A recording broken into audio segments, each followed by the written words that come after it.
در لیسه دولتی رقم یک ناحیه به نام میر سعید علی حمدانی بخشیده به 110 سالگی شاعر خلقی تاجیکستان قهرمان تاجیکستان میرزا ترسونزاده کنفرانس علمی عملی دایر گردید.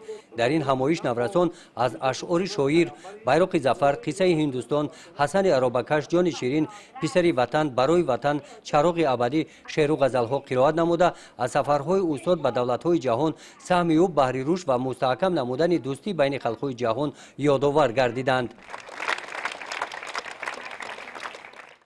میرزا ترسونزاده همچون شاعر خلقی جمهوری تاجیکستان، همچون قهرمان تاجیکستان خدمت‌های شایسته که میرزا ترسونزاده در ساحه فن ادبیات بین خلق جمهوری تاجیکستان خیلی زیاد دارند.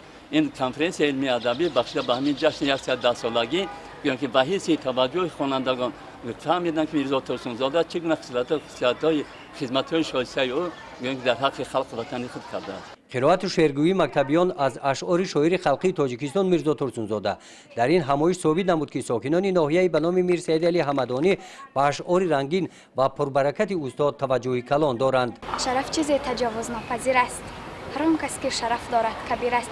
مصرع‌های دوست داشته من از ایجادیات میرزا ترسونزاده می باشد که این مصرع‌ها را همچون شعار زندگی خود قبول کردند. در این همایش خیر گردید که میرزا ترسونزاده در عرصه جهانی یکی از ادیبان عصر 20 اعتراف شده با شاهاثرهای جاویدانش در بین خلق‌های دنیا شهرت خاصه دارد.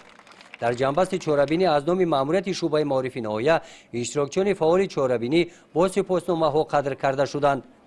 گزارش خواجه نظری خدای نظر ظهورов از ناحیه به نام میر سعید علی حمدانی برای برنامه اطلاعاتی نوید.